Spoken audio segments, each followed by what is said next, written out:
If you notice leaks at the adapter, don't worry, let's fix it step by step. Use a wrench to tighten the adapter connection clockwise. This often stops minor leaks. If leaking continues, disassemble the joint. Check the gasket for damage or misplacement. If the gasket is intact, wrap Teflon tape clockwise around the threads. Reassemble and tighten.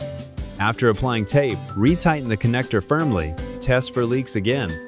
If a fault code appears on the faucet display, don't worry. Let's troubleshoot it step by step.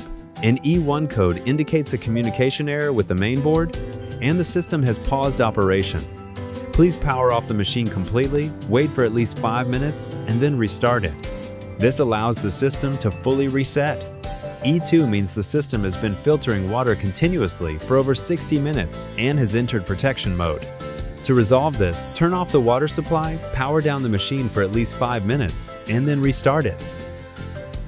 An E3 code points to a connection issue between the faucet and the main unit.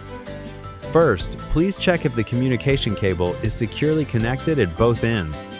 If the error persists, power off the unit for 5 minutes or more before restarting. An E4 code indicates a no water alert and the system is paused. First, please check to ensure your main water supply is turned on and the pressure is normal. Then, power off the machine for at least 5 minutes before restarting. If the water supply is restored, the machine will resume normal operation. For detailed troubleshooting, we recommend referring to the included manual for step-by-step guidance. If the issue continues, our support team is ready to assist you. For additional support, scan the QR code, email, or call us. We're here to help.